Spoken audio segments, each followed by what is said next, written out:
गुरुवर, मैं जानना चाहता हूँ कि मृत्यु सबकी लिखी हुई है, तो भगवान श्री कृष्ण ने गीता जी के 8वें अध्याय में कहा है कि शुक्ल पक्ष में गया हुआ व्यक्ति दोबारा नहीं जन्म लेगा। नहीं, कृष्ण ऐसी पक्ष वो केवल उत्तरायण, दक्षिणायन, कृष्ण पक्ष, शुक्ल पक्ष, इन विधानों का वर्णन किया गया है कि जो योगी, वो सबके लिए थोड़ी है कि तुम पापाचरण करो, शुक्ल पक्ष में मरो, उत्तरायण में मरो तो भगवत प्राप्त हो जाओगे, सीधे नरक जाओगे। उसमें उत्तरायण और शुक्ल पक्ष कुछ नहीं करेगा। समझ रहे हो हमारी बात? वहां कहा जा रहा है कि यदि योगी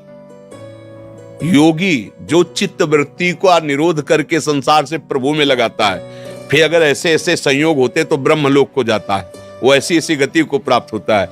अगर कोई भजनानंदी कृष्ण पक्ष में मरे, कुदिन में मरे, जिसका कोई महत्व नहीं तिथि के, ऐसी कुतिथि में मरे तो जानते हो कहा जाएगा? वो सीधे भगवान के आ जाएगा। और खूब पाप करता रहा है, एकादशी को मरे और उत्तरायण में मरे और शुक्ल पक्ष में मरे तो भगवत प्राप्ति हो जाएगी क्या? नहीं होगी। भगवान वहां विधि का, विधान का, जो सद्यो मार्ग मुक्ति का है, उसका क्रम वर्णन कर रहे हैं। ऐसा थोड़ी कि कोई भी पापी आदमी उत्तरायण में मर जाएगा तो भगवत प्राप्त हो जाएगा। अभी उसकी तुमने व्याख्या समझी नहीं है। महाराज, योगी बोलते हैं कि योगी जब सही समय नहीं आता है तब तक वो अपने आप को रोके हुए रहता है। ये केवल भीष्म पितामह के लिए है, सबके लिए थोड़ी है। इच्छा मृत्यु का वरदान तो केवल भीष्म जी को उनके पिता ने दिया था, जिन्होंने आजीवन के लिए अपने सुख का त्याग पिता के लिए किया कि मैं ब्याह नहीं करूंगा। फिर उन्होंने कहा जब ब्याह नहीं आप करोगे तो सिंहासन का अधिकारी जो फिर शायद कभी, तो बोले आजीवन ब्रह्मचारी रहेंगे। आप शंका मत करो, आजीवन ब्रह्मचर्य रहेंगे, कभी ब्याह नहीं करेंगे और सिंहासन के अधीन रहेंगे। तो ये बात सुनकर उनके पिता ने, शांतनु जी ने कहा कि तुम्हें मैं ये वरदान देता हूं, इच्छा मृत्यु जब तुम चाहोगे तब तुम्हारा शरीर पूरा होगा। भगवत भजन करने वाले के लिए हर तिथि, हर समय परम धाम के लिए है। कबीर दास जी ने एक वचन में कहा था कि यदि काशी में मरने से मुक्ति होती तो जीवन भर राम राम जो रटा भगवान नाम जपा, उसका महत्व क्या? मैं ऐसी जगह शरीर छोड़ूंगा, फिर देखूं मुझे परम धाम जाते हैं कि नहीं जाते। हमारे पास नाम है, हमारे पास भजन। भजनहीन जीवन से कभी किसी का कल्याण नहीं हो सकता, चाहे जिस तिथि को शरीर छोड़े, चाहे जैसी भावना में रहे। भजन भजन वारी मथे घृत होए बरु सिकताते बरु तेल, बिनु हरि भजन न भवतरी या सिद्धांता पेल। गोस्वामी जी कह रहे, समझ पा रहे हो? हाँ, जैसे कि पहले हम नाम जप करते थे, हरे कृष्णा हरे कृष्णा हरे कृष्णा कृष्णा हरे हरे राम राम राम हरे, और ओम नमो भगवते वासुदेवाय एक मतलब सुबह करते थे। ये अपने आप से करते थे जी। सीताराम रोज लिखते हैं महाराज जी, राम राम क्या सीताराम रोज मूवी भी लिखते हैं। तो कह रहे हैं कि अभी आपकी क्या आगे क्या करना है? आगे क्या आप गुरु ग्रंथ किए महाराज जी? हाँ, इन सब का फल होगा अगर हम इस उपासना में आते हैं। जहाँ हम बैठे हैं तो यहाँ फिर आज्ञा का केवल पालन किया जाता है। मन के द्वारा माने हुए जो भी उपासना थी उसका फल ये मिल गया।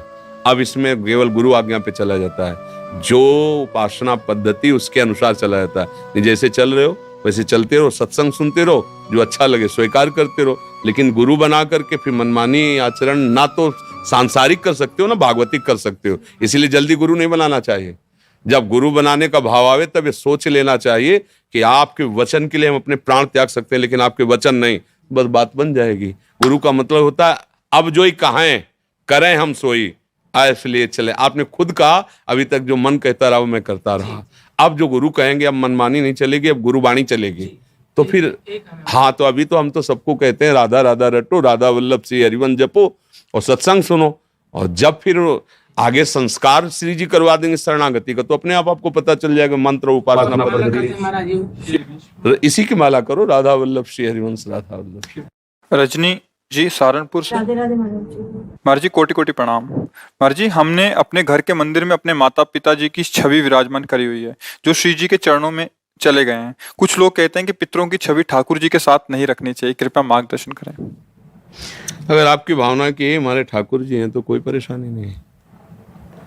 ठाकुर जी का रूप कैसा आपने मान लिया, जैसा सृष्टि कैसी आप जैसी देखो वैसी। समझ रहे ना भाई? एक पत्थर के टुकड़े में क्या है, कोई रूप है, कोई आकृति है, कोई उसमें। लेकिन हमको जब कि हमारी देवी जी हैं, हमारे भगवान, गांव में देखो ना, अधिकतर जो है गांव के जो मंदिर हैं जिनमें पूजा, वो सब ऐसे ही है। और सारी कामनाएं पूर्ण होती, क्योंकि उसमें भगवत भाव हो गया। अच्छा, जयपुर से, जहां जयपुर जोधपुर में श्री विग्रह तैयार किए जाते हैं, वहां आप जाइए, पत्थर की शिलाओं को काट काट करके, मतलब हमने देखा है, जैसे गोपाल जी की वो बड़ी छवि है ना पीतल की, तो ऐसे ऐसे दबा के रेती से ऐसे, अब वो जिस प्रक्रिया से तैयार कर रहे हैं, फिर इसके बाद जब अपने पंचामृत से स्नान करके अपने सिंहासन में विराजमान करते हैं, तो हमें भाव आ जाता है ना, हमारे भाव से भगवान दिखने लगते हैं ना। तो जब हम पाषाण के विग्रह में भगवत भाव कर सकते हैं, तो उस रूप में भी भगवत भाव, अगर भगवत भाव कर रहे हैं तो कहीं कोई परेशानी नहीं है, और अगर भगवत भाव नहीं है तो 5 भौतिक शरीरों के चित्त रखने से मंगल नहीं होगा। बात समझो, हमारी बात समझना। आंतरिक ये सब नाशवान शरीर है, भगवान का शरीर सच्चिदानंदमय है, और उनका है गुरु और भगवान में अंतर होता है क्या? तो गुरु और भगवान में जब अंतर नहीं होता तो प्रश्न ही नहीं बनता। गुरु गोविंद न भेद कराई, संतत सकल सुनो चितलाई। हम गुरु भगवान कहते ना, कि हमारे गुरुदेव भगवान से भी कहा है, मोते ही अधिक गुरु ही जी जानी, जाने संत अनंत समाना। तो गुरु और भगवान कहने को केवल दो है, वो तो एक ही। अगर हम किसी 5 भौतिक शरीर में केवल यही भाव रखते हैं कि ये हमारे माता पिता ही केवल हैं, तो भगवान के सिंहासन में ना रखो, कमरे में लगा लो, देखते रहो। और अगर ये है कि ये मंदिर है माता पिता का जो रूप, इसके अंदर भगवान बैठे हुए, तो वहीं भगवान का साक्षात्कार हो जाएगा। अलग से फोटो भगवान की विराजमान करो या ना करो, हमारी बात समझना। केवल अपने माता पिता की छवि लगाई और मेरे भगवान है, रोज सेवा करो, आपको भगवत प्राप्ति हो जाएगी। क्योंकि आप किसकी सेवा कर रहे हो? भगवान। तो असली माता पिता वही है ना। और अगर भगवान से हटकर भाव है तो फिर भगवान की विराजमान करो, उनको कमरे में विराजमान कर दो दर्शन करने के लिए। भाई ये माता है, पिता है, चाचा है, ताऊ है, परिवार, वो बात अलग हो गई। और अगर सिंहासन में, तो चाचा ताऊ नहीं बैठे हैं, मेरे भगवान बैठे हैं, मम्मी के रूप में, पापा के रूप में, वही थे वही बैठे, हो गया काम।